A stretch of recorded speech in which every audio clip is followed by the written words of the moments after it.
Hello, everybody, and welcome into That Real Texas Team podcast, episode 80 here on the channel. If you're watching us on Facebook or any of the other YouTube channels associated with Curtis's podcast network, hit the like, subscribe wherever you're watching. Then come on over to our YouTube page, hit the like, subscribe button. We're at 289. I'd like to see that number keep climbing. My name's Curtis. I'm the host of the channel, as well as the host of this AFC South show. With me, as always, my two resident co-hosts. We got in the top right, Chris, a.k.a. Pac-Man Freestyle, a.k.a. the host of That's Crazy Podcast and Talk, a.k.a. Slim Chickens. Chris, how you doing? I'm doing all right. This new week, so much close to the football. So much close to the football. Amen. It's an amazing thing to think about. It is. Otherwise, I'm doing good. I'm here. We're 15 days away from the Hall of Fame game, y'all. 15 days. It's coming. That itch is about to get scratched real nice. Down at the bottom, we got Mike, a.k.a. Mike Sincere, a.k.a. our black Mr. Clean. You can find him at Mass 3 Productions across all social media platforms. Like, subscribe on his channel. Do the same thing for Chris at That's Crazy Podcast to Talk. Like, subscribe, notification bell. Trying to grow these gentlemen's channels, the social media footprint. So please help. With that being said, gentlemen, we've kind of set an interesting table for the second round draft picks of the NFL. Obviously, the Texans didn't have a first round draft pick after we traded out with the Giants. But at basically the top of the second, pick 34, we select Jaden Higgins, and we decided to go ahead and give him a fully guaranteed contract. And part of that is now affecting the rest of the second round picks. The Browns, who picked before us at pick number 1, went ahead and gave their guy a fully guaranteed contract. And those are the only 2 second round draft picks that have been signed to this point, including Ariante Ursary. So, gentlemen, let me ask you this question. Good move, bad move, doing the fully guaranteed contract for Jaden Higgins? Personal opinion, I think it's a long time coming. Like, if we're being honest, second round picks hit more often than first round picks. More second round picks sign another contract with their drafting teams than the first round picks. Yeah, that's true. I mean, I'm not as upset about it as like, you're damn near finna pay these guys the money anyway. You just made it guaranteed, and it's not like it's a lot of money in the grand scheme. Bro, Kaimi Fairbairn, I think, is making more money than Jaden. Why not just give it to him? And knowing that it's hurting Ursary's contract, I damn near said there must be something else going on. Even though I know the fear about giving offensive linemen a fully guaranteed contract. Those guys are bust. Every draft, there's an offensive lineman that's a bust. Every last one. That's yeah. So I can see. And right now, I get it hurting Ursary's contract, and the thing about that hurts him the most. Like, I agree about the offensive lineman thing, but also at the same time, he can't even not right now. He can't even say anything about it because we have so many, regardless if they're good or not. We're gonna negate the fact whether they are eligible to even be out there. But we have so many that if he holds out, what does it mean? Okay, oh well, you'll do like the other kid, go back to school. Thank God we're not the damn Bengals. Yeah, I don't think he can actually go back to school officially. Well, you know what I mean. He has to. He's been practicing with A&M all summer. No, he's been practicing at A&M. Like, he's been working out at A&M. I looked it up earlier because I'd read a bunch of stuff about it, and how he had expressed interest in, foregoing the contract with the Bengals, going back to A&M. There's a bunch of weird loopholes with all that.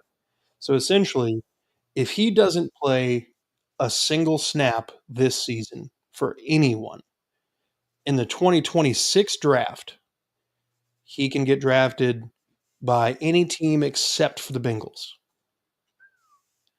If he goes back to college and plays for the Texas A&M Aggies, technically the Bengals still have his rights, so that when he graduates, he just becomes a Bengal.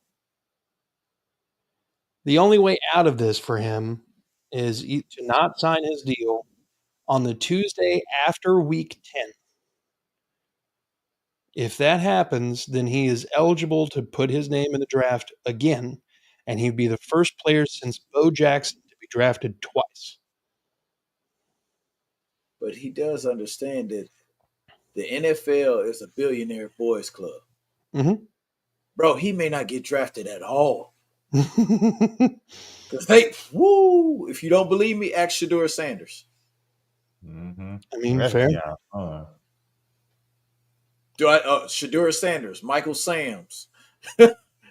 Let me continue to go down the list of guys. Shit, Colin fucking Kaepernick.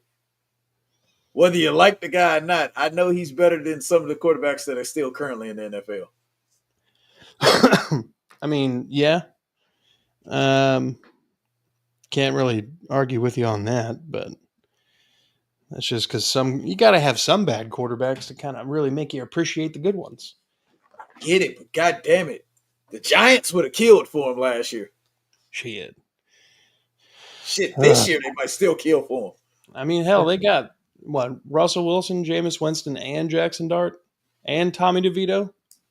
Oh, they still kept Tommy? Yeah. That's the most mid quarterback room I've ever heard. Hey, Jameis Winston's not that bad. No, that's why I said it was mid. Oh my god!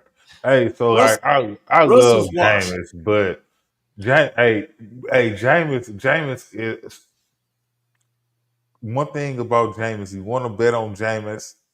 Don't do it. I'm betting on Jameis to throw 500 yards. I don't care. He go do it. He go do that. He go throw 500 interceptions too, but it's fine. I think that man rubs people the wrong way because he won games for Cleveland and then they benched him.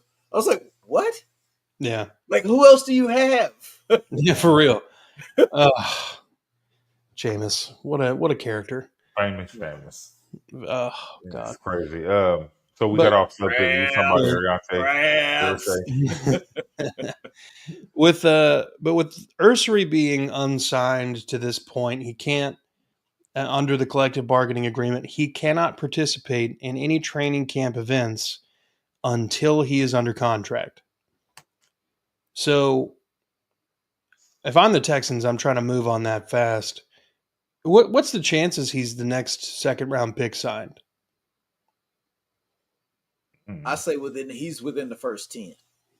Because I know, just thinking how I'm thinking with Casario's trying not to give him a 100% guaranteed contract. But if you do, is it the worst thing? Because one, it's I don't fully understand how all the second round and where you're drafted at placed with the second round. I know how it is with the first round. If you're drafted later, you're not paid the same as the guy that was the first pick of the second round, right? No. So it's less. We're talking about less money. Yeah, but the fully guaranteed aspect is a new one. Obviously, Jaden was the first player to ever get a fully guaranteed second round pick contract.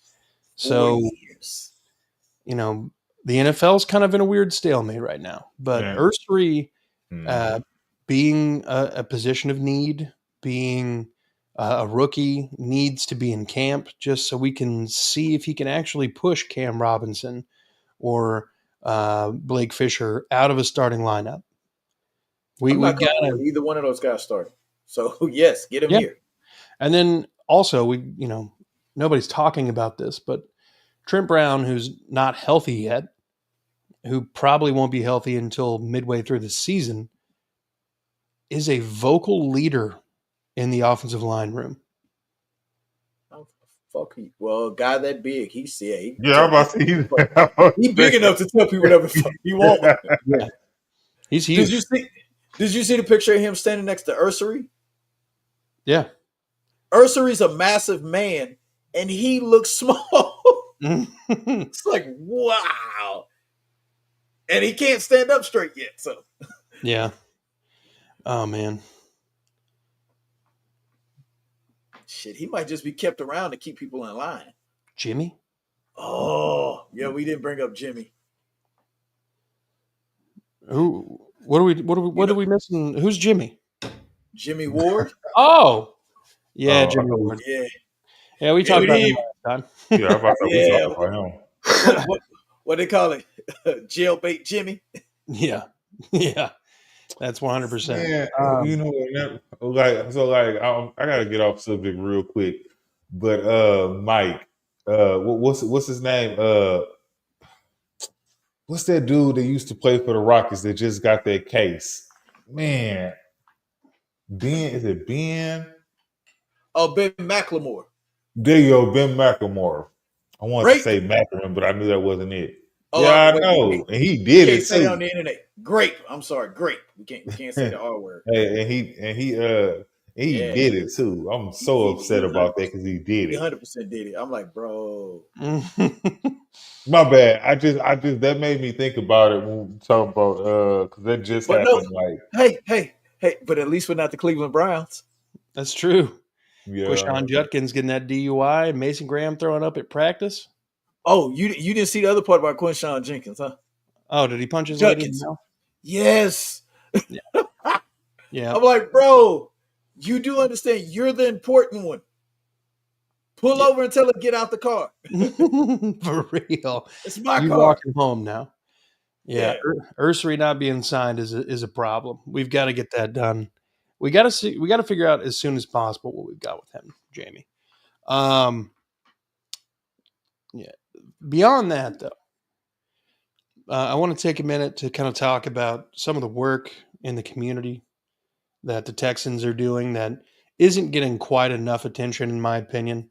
CJ Stroud donated a bunch of money to kids to go to a church camp. Joe Mixon donated millions of dollars to build homes and give away his prize money to people who are homeless. Tank Dell is out here giving free meals to underprivileged folks out here. The Texans donated money to the floods. Individual Texans donated money to the floods.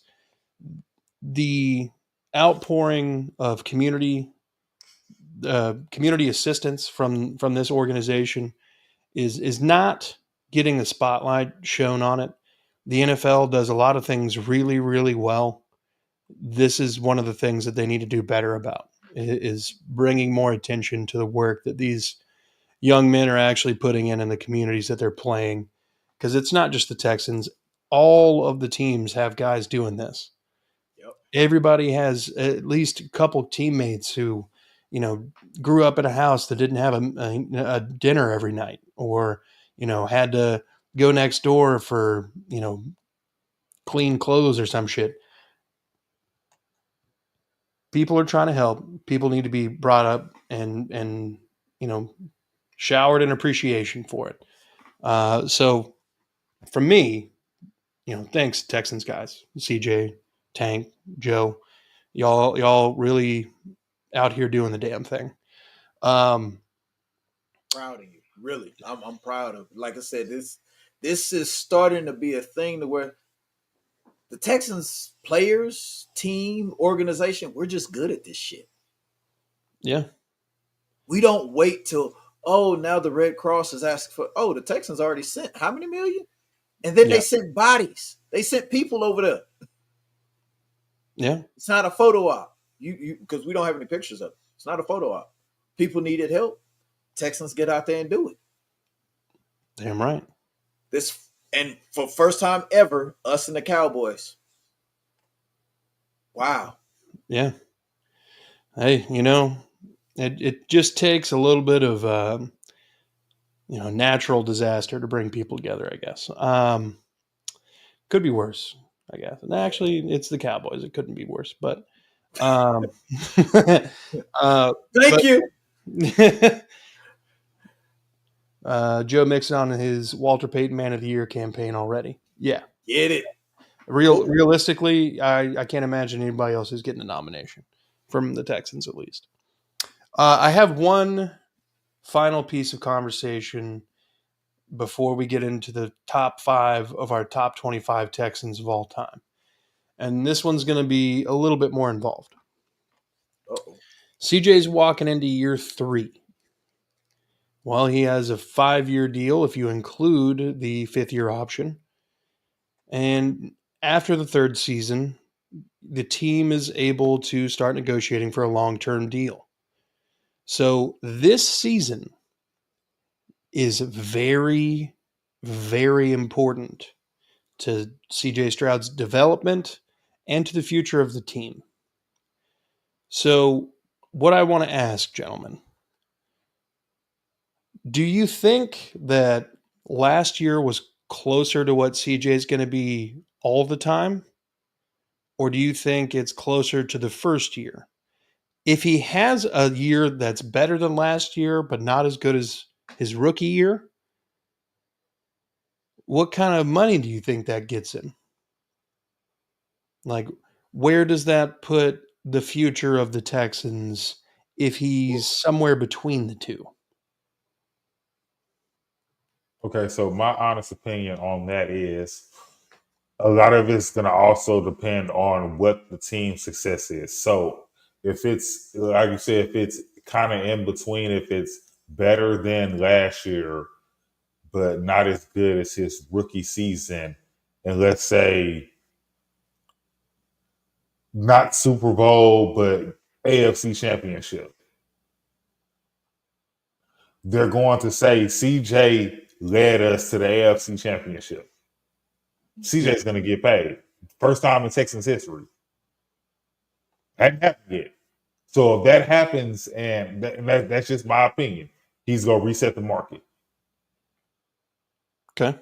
They're showing they're not afraid to pay when it's time to for real pay somebody. They're showing that if they want to lock dudes up, that's what they do. And they do it early. Yeah, they're doing it like they're supposed to. You see Steen got his money. You see Petrie got his money. I mean, I'm just I'm just talking about the people that were drafted here, not you got Daniil got his money. I'm not talking about that. But Daniil earned his so, money. Yeah. like I said, he's going to reset the market regardless. Yeah. But that's just my opinion on it. Especially if AFC Championship, that's a no brainer. They're going to say that regardless. If Daniel Jones got paid, and he only got paid because Saquon Barkley was on the team, and they made the playoffs, and they won. Didn't they win a playoff game? I think they even won a playoff game. Yeah. Oh, they did. But Daniel Jones did help him win that playoff game. That one. Yeah. Look, I mean, realistically, if CJ Stroud, so like his rookie year, he had 23-5 touchdown interception ratio. So if he comes out, puts up 21-7, puts up 4,000 yards, and the team goes 10-7 again, we win the division again. I mean, is that worth? Like if we get the exact same results, loss in the divisional round, how much money? Like, is that reset the market money? Is that where that territory takes us, or is that we're just going to give you some money? You know what I mean? I think it may not be reset the market money, but let's reset the top 5. Yeah. Somebody's finna get pushed out that top 5. Okay. And before I go any more further, I got a couple of different prongs on that shit. Just thinking in my head. First off, I honestly believe CJ's going to have a better year than his first year next year. When I look at his first year, yes, it was great because it was coming from a rookie quarterback. But I think he can be better. And the other thing to keep in mind, let's say CJ is better. He's better than he was last year, and he's better than he was his rookie year, or somewhere close to where his rookie year. Guess what? The other problem comes into this. I know it's crossed your mind, Curtis, and I'm pretty sure it's crossed yours, Chris. We're looking for a new offensive coordinator. Yeah. It's only going to take one good year for an offensive coordinator, and he'll have a head coaching job. Yeah. I mean, you've got a point. That's kind of the drawback of having a defensive-minded head coach. Your consistency at the OC spot is, I mean, you're going to have to be paying somebody head coach money to stay. If you're good at your job as an offensive coordinator with a defensive head coach, you can be gone after 1 year. If you're bad at your job as an offensive coordinator with a defensive-minded head coach, you can be gone after 1 year. Yep. Just, do you want to go out with a paycheck, or do you want to go out being fired? That's really how it is. Because that guy in Jacksonville, did anybody know who the fuck he was before last year? No, not really. Not really. Yeah, because what was he what was he OC at? With the Tampa? Yeah. Liam? Yeah, he was OC with Tampa. And that Tampa job's known for breeding future head coaches. Because the guy before him got a head coaching job. Yeah. Yeah, but he was Jake already there. Canales. Oh, no, you're talking about the OC, my bad. Yeah. Talking about the head coach now. Oh, He was already there. It was Canales before him. And then and I think if Kaylee's from this same circle of friends of the I've been under Belichick, I know the guys out there in the McVay Shanahan tree, he'll see that Bobby made a bad. At this point, it looks like Bobby made a bad decision by not taking a head coaching job after his first year. Yeah, absolutely. I mean, is Bobby Sloak even doing anything right now? He's in Miami. He's what they call an offensive quality coach. Full-blown demotion. Well, that makes sense. Yeah. So let me ask you this, gentlemen. Let's just say CJ has a great year. We give him that fat extension. You know, maybe it resets the market, maybe it doesn't. We're going to have to trim the fat on this team and find money. So who do you think would be our most likely cap casualties? Who's going to be like, I could see a world where Daniil Hunter has a great season and is not back. Oh, I assumed he wasn't going to. I'm going to be honest. Yeah, he's under contract regardless. He's not going anywhere. No. I know he's under contract regardless. And technically, if they gave CJ the extension, we'd still have the 4th year and the 5th year before the extension kicks in. And at least the 4th. At right. least the 4th. And I understand that. But eventually, it's time to actually pay the man when the contract is, finalized. So some of the names that we have on this team will not be here then. For example, I think last year was the last deal. Last year of Nico's rookie deal, right? Mm-hmm. The extension starts now. Yep. So his extension would be over by the time CJ Stroud's extension kicks in. There's a reason we drafted 2 rookies this year, guys. Yeah. One of those guys is a Nico Collins replacement, whether you want to hear it or not. Yeah. Well, the only other way that I imagine that he stays, and because we freed up a bunch of money by getting rid of Laramie Tunsil, I would imagine that somebody like a Daniil or somebody like a Joe Mixon, who's already, getting up there in age. I think he'll be 29 this season. He'll be done. He'll be gone by then. Oh yeah, I didn't think we would have a Joe Mixon anymore. We're also not going to have a Dalton Schultz tying up the books. Brandon brings up Howard, Schultz, Mixon, CJ Gardner-Johnson, Kirk. Autry, Ward, Cam, and Mills. Mills is on a 1-year deal. Autry's on a 1-year deal. Well, that's 2-year deal. Well, the last year of his deal. Schultz, I think, has a year or two left. I think it's 2 because Kirk he signed has a 3-year. 1-year deal. CJ Gardner-Johnson's got, I think he's under contract with us for 2 seasons. And Howard has void years after this season. Yeah, I think we've been drafting well, so I'm not. All of those names are expendable. CJ Gardner Johnson is the only one that might be here from that entire order because everybody else is damn near going to be free agents. Yeah, Autry. This is Schultz. Autry. Bro, yeah. Autry may not make it through this year. Yeah. Jimmy Ward and Autry are both, I think they're both 33, 34 years old. I'm pretty sure they're not bringing Davis Mills back. If they do, it's backup money. Yeah, exactly. I could see Mixon going. Kirk's on the last year of a deal. So, I mean, those monies will be freed up and we'll spend it on other things. Only one from that entire set that I think actually has another chance again might be Titus Howard. Yeah, if he goes out here and balls. They're not going to let him leave. Yeah. They're not going to let him leave. I mean, he would be the only consistent, like, you know what? I didn't even see Titus's name there. Just said Howard. Yeah, I agree. And just to put out there something that I was thinking when you started talking about that, Azeez. Yeah, I don't see Azeez being here.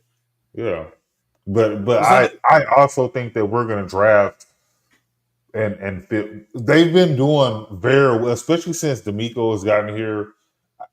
They have been doing very well with how they have been handling their draft picks.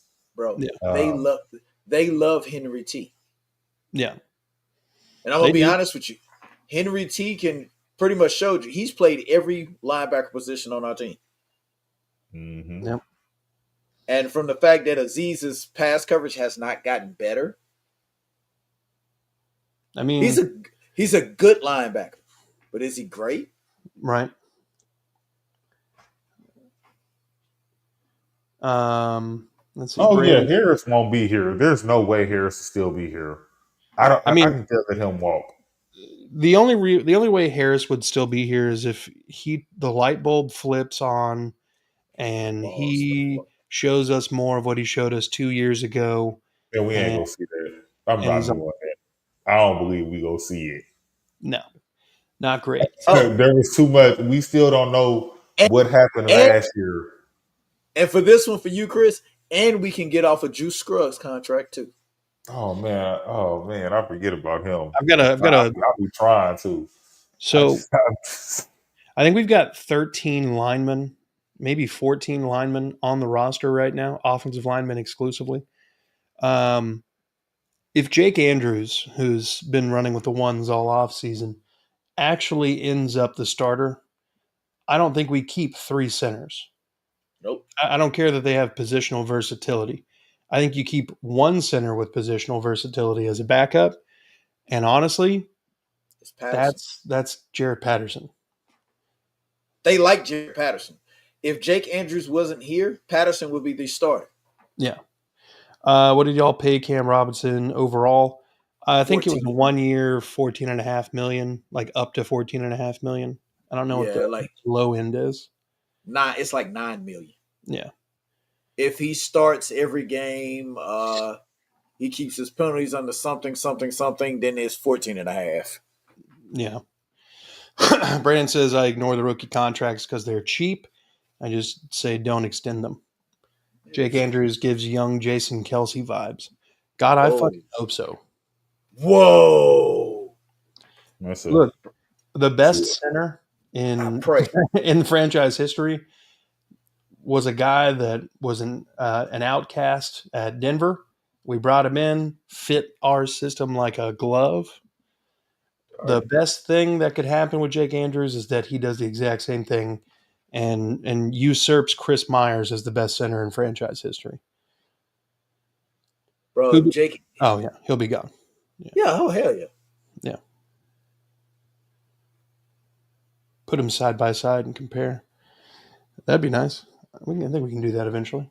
But yeah, I mean, I think I just saw Jake Andrews' interview. He was talking about, yeah, we're going to be running the ball.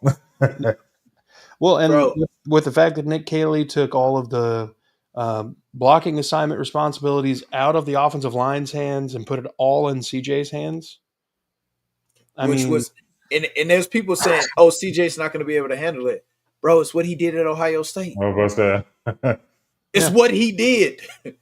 And if we keeping it 100, CJ got a bunch of guys from Ohio State drafted. mm-hmm. A All lot. the guys that got drafted from Ohio State this year were there when CJ was there. All of them. Yeah. Yeah. Two different beasts, but either way. All right, let's get into this top 25 and wrap this up, gentlemen. So, a little bit of brief recap for everybody who was not here for the top 25 Texans of all time. Let me get back to the beginning. Number 25, Antonio Smith. Number 24, Kevin Walter. 23, Kareem Jackson. 22, Eric Winston. 21, Wade Smith. Number 20, Andre Howe. Number 19, Chris Myers. Number 18, Connor Barwin. 17, former Raven Jamie Sharper. Number 16, Chris Brown, the kicker. Ugh. Not the dancer. Yeah, no, not that one.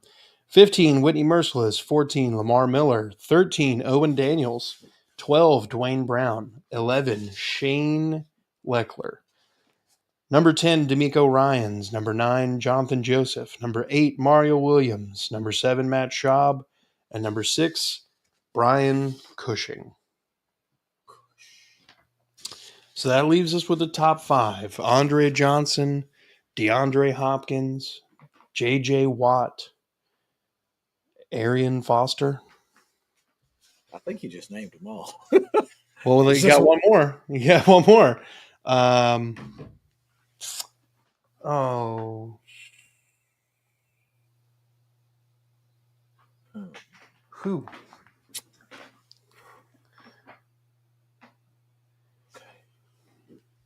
So let's start at number 5, gentlemen. So is this where Arian goes? Arian, JJ, I'm Laramie. gonna be Laramie. Laramie is still out there? Okay, yeah, no. So Laramie. Laramie is number 5. Yep. My bad. I forgot. I completely forgot about him. I had made a list the other day and was just trying to find the list. Laramie's definitely. I think we said that at the end of the last one. That Laramie was pretty much going to be fine. Laramie is number 5. So number 4 would be. I'm saying D-Hop. Chris?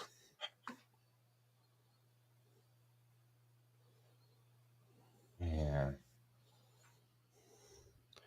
Brandon says obviously it's going to be either D-Hop or Arian. And I don't know. The team's theme is wasted if they don't have a bulls on parade bulldozing run game from a scary O-line. Dude, that's factual. Facts. God damn, that's a fact. Yeah, I'm torn with either Arian or D-Hop here. I put Arian above D-Hop. I love D-Hop. Like, for real. That guy was...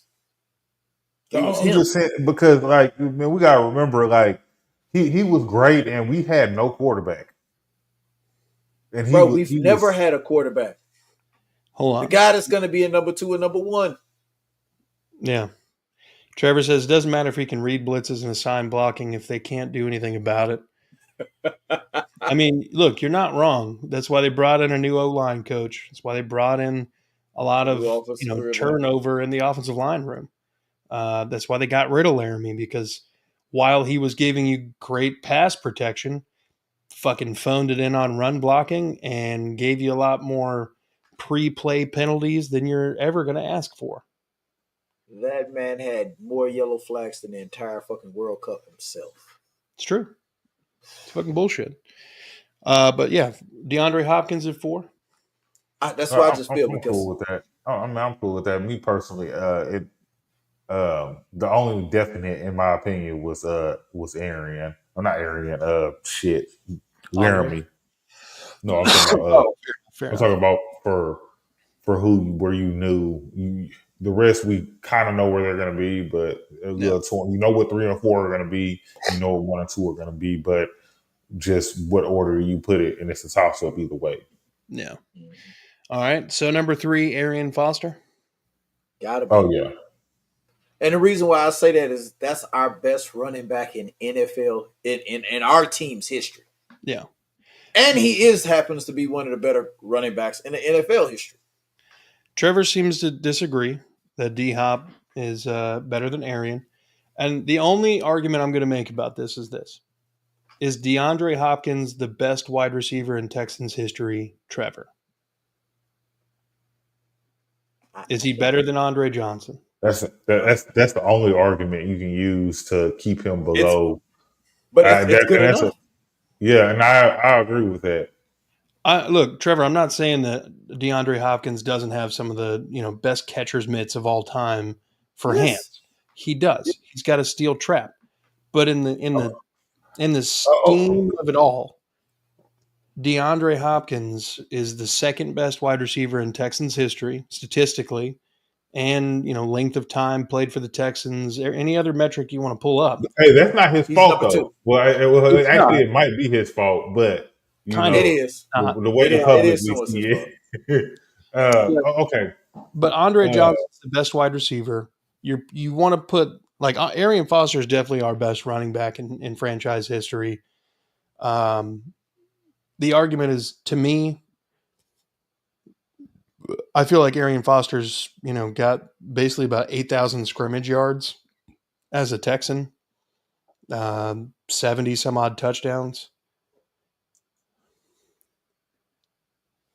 I don't remember if Andre was the best receiver in the league at any point. We were talking about this earlier. You definitely chimed in late, so I'm going to excuse you on that one. There was about 3 or 4 years where if it wasn't Calvin Johnson leading the league in receiving categories, it was Andre Johnson. Now, 2000, what was it?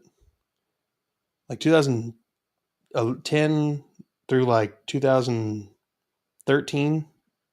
Shit, it might have been all the way up to 15. No, it was a while. 15 was when he started being wide receiver 2, because that was year 12 or 13 for him. But I think it was Calvin Johnson that last year. Oh yeah. Yeah. That's what I mean. It was like a 5-year period that one of them led the league in receptions, the other one led them in yards. Then the next year they flip-flopped. The one was reception, the other one was yards. And just like that same argument you were trying to give the D-Hop, who was Andre Johnson's quarterbacks? Exactly. True, but Megatron and Andre aren't comparable, really. Okay, so look, and that's however, why when D-Hop was in his prime, he was okay. So that's the point of he was saying that I don't remember Andre being the best receiver in the league at any point because he was being thrown to by so many bad quarterbacks that although he's doing what he's doing and getting these numbers, nobody's paying attention. And that's why I'm gonna put it in there as the old man of the bunch. Andre was the best. There was only 1 year that D-Hop was actually considered the best receiver in the NFL. 1 year.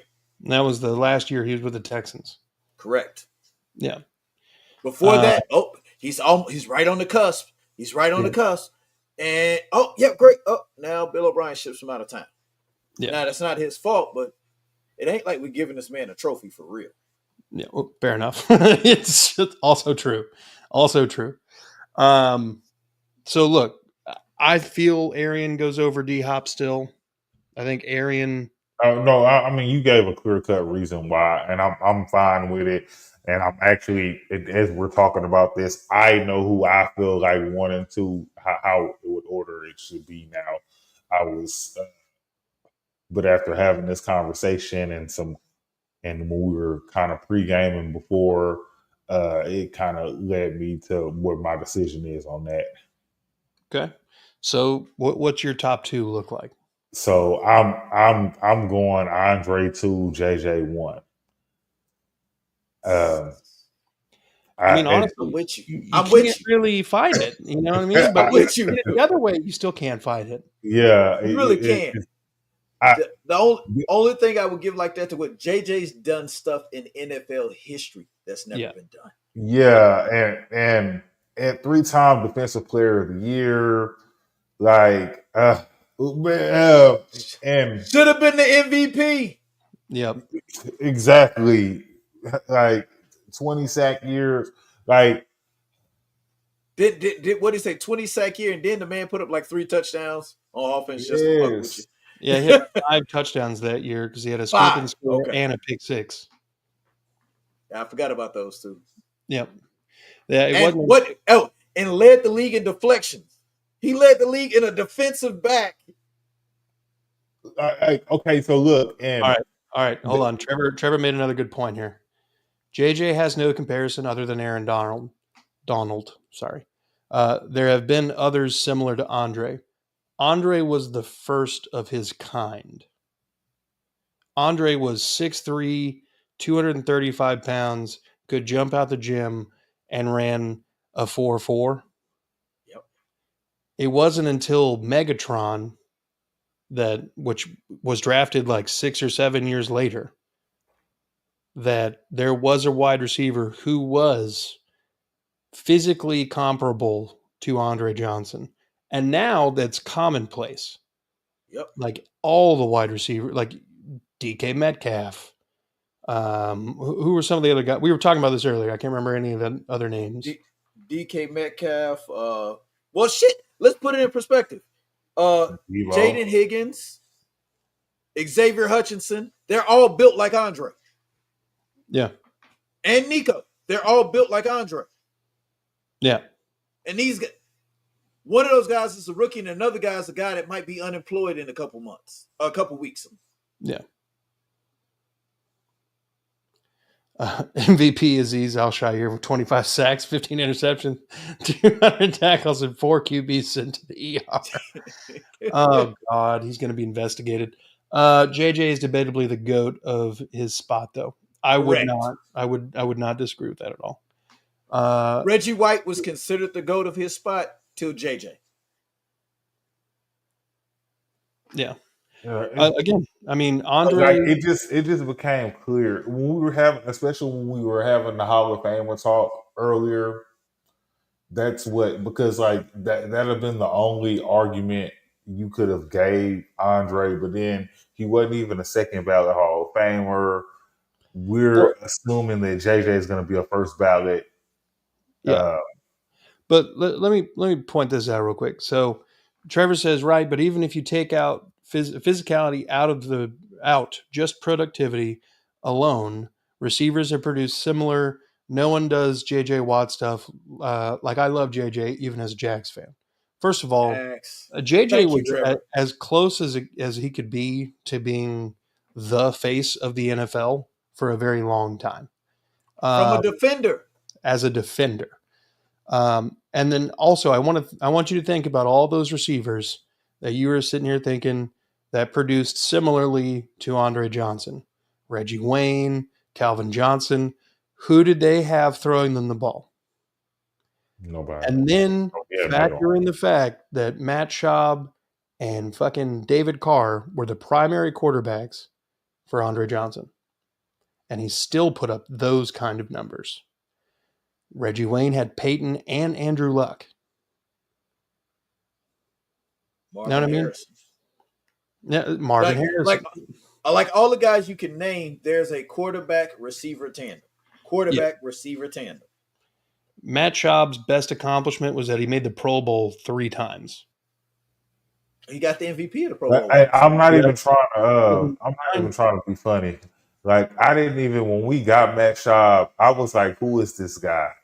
And right now he is like, and I'm being completely honest. Like it might sound bad, and Matt Schaub, and he's still our best quarterback in our team. Exactly, and that's really sad. It really bothers me. Oh. But he was our best quarterback. We had a 5,000 yard year 1 year. No, he got close. He got Yeah, close. close. The year he led the NFL in passing yards, he had like 4,700. I thought he had 5,000. No, But he that's had that's my point exactly. There is no reason that he should have had that many yards. Like I had no. I was like, it was like, yeah, we bringing Matt Schaub in. Who the fuck is he? You didn't say Peyton Manning, or I'm being completely honest. Like I'm like who the hell is he? Like he ain't man. Trevor, He ain't you are Listen, correct. Larry Fitzgerald did go through multiple quarterbacks, Oh yeah. Leinart, all that, but they did also have Kurt Warner and Carson Palmer, And they and went to a Super Bowl. This is the same argument that where I get into it that with people and I go back and forth with it. This is similar to the same thing. I played receiver. I love receivers. I love them. That's my wheelhouse. But there's times when I break it down, I was like, yeah, I do know based on everything that we're going by, all of that we're judging him, Terrell Owens was a better receiver than Jerry Rice. And people look at me crazy every goddamn time. well, Jerry Rice just played forever. He was the Yeah, model. Gerald's kind of like LeBron. And the bulk of his career was played with Steve Young and Joe Montana. Yeah. Yeah. Terrell Owens played. Everybody. Terrell Owens, yeah, correct. Terrell Owens, his best quarterback was Steve Young.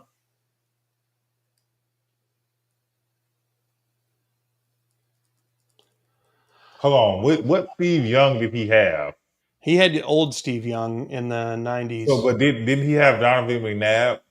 He had McNabb, he had Romo. Is there any point that I'm you not really putting Romo believe in. Donovan McNabb is better than Steve Young? No. We're talking about when he was throwing the He didn't. ball. But the thing is, Steve Young, he didn't play with washed Steve Young.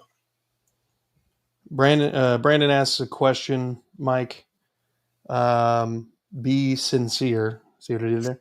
Jaden Higgins or Tet McMillan? From what I saw from them in college and the fact that I hate Tet McMillan's effort at times and that sometimes he's just checked out and he does not run block, it's Higgins. Yeah.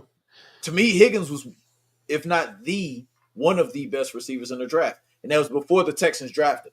That's why if y'all were on our live and he got drafted, I was on here live losing my shit because I felt like we got the best receiver in the draft. Yep. Jerry did play forever against a bunch of scrubs, Trevor. Bro, Jerry's played for Denver, Seattle, Oakland. Yeah. San Francisco, Denver, Seattle, Oakland. I think that's it. He spent like 3 years in Oakland. It doesn't feel like he was there that long, but he was there that long. And he had 1,000 yards 2 of those 3 years.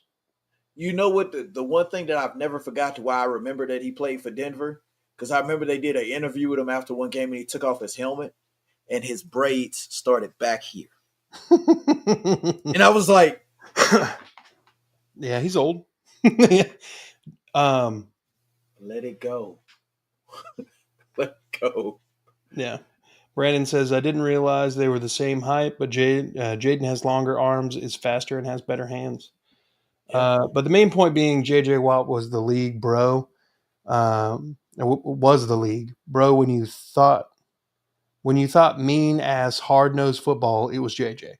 1,000%. 1,000%. That's why I say Aaron Donald, he's one of the best defensive tackles, or not the best defensive tackle in NFL history. But there's part of me still says he doesn't compare to what JJ did.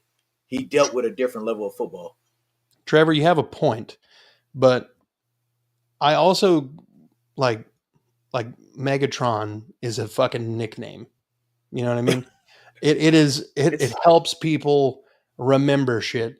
Like we're always going to remember crazy fucking nicknames for people. Like Megatron is a perfect nickname. That was for a man that could do the things that he could do. That's going to stick around and make it. And he was built like a fucking rock'em sock'em robot. Yeah, a fucking monster. So look, all right, let's finish this list out real quick. So we got 1 and 2. Are we going JJ Andre 1 and 2? Oh, yeah. Of course. Yeah. Okay. I think we all agree on that one. We just talked about Samaritan things too, and I think that puts JJ up there. Yeah, because what was it after the hurricane? He raised like $40 million. Yep. He said, "Man, I forgot all about that. And what he said, I was just going. He's like, I wasn't even going for $1 million. He's like, I just want to help out the community. Yeah, That's why JJ Watt to this day doesn't even live in Houston. He's still an honorary Houstonian. yeah. JJ could run for mayor right now, and it's not even an election, and the current mayor would be booted out. Yeah, I agree. It's not even a question. That's 2-1. I don't want JJ to go into politics. Roy Williams came up with the Megatron nickname in practice during during Calvin Johnson's rookie season. Oh God, that makes that name even more awesome now. Yeah, but and that's the other thing that sort of hurt Andre. Andre didn't talk. Like before Andre retired, how often could we remember him saying anything? Yeah, he never spoke. That was the thing about it, especially when he had the Cortland Finnegan thing. Yeah. He didn't. Even then, he didn't say nothing. He walked off the field like he didn't just beat somebody's ass. He wasn't even mad anymore. He's like, I got it out of me. I'm good. Yeah. He walked off the field quietly. Yeah. Referees had to pick Cortland up. So what if he'd have been more of a personality? That's another thing. If he'd have been more of a personality, would we regard him? Because like I agree, and being a Texas fan and watching Andre play, there was something about Calvin Johnson that made it seem like he was, regardless if Andre had the better season, it just, I don't know, the aura of Megatron was like. The fact that you're still calling him Megatron is my point. Yeah. That man played a celebrity basketball game last year. They didn't even announce him as Calvin Johnson. They announced him as fucking Megatron. And then he went out there as a 40-year-old man and dunked the ball. They were like, well. That's Megatron for you. That's Megatron. Well, he did retire pretty fucking early. Yeah. He played 9 seasons? Yeah. 9 seasons. That's the thing about it. If you talk to people from Detroit. He said he knew they weren't going to win. You talk to people from Detroit, they consider Megatron a diva. Yeah. They just did. Yeah. We don't think about it as much because we didn't see him on a day-to-day basis. He wasn't in our backyard. But they're pissed off at him and Barry Sanders for trying early. It's a thing in Detroit. They call it quits early. Mm-hmm. Even though Barry played for a bit longer, but point made. Gentlemen, I think this is a good spot to go ahead and wrap it up. I'd like to get one doing like to have another one of these same time next week, if at all possible. So, folks, hit the like, subscribe button here on the channel. If you're watching us on Kingmaker or the CPN Twitter or the CPN YouTube page or the CPN Facebook page, hit the like, subscribe, head on over to That Real Texas Team podcast on YouTube. Hit the like, subscribe button there. I want to thank Trevor and Brandon and Jamie for blowing up the chat.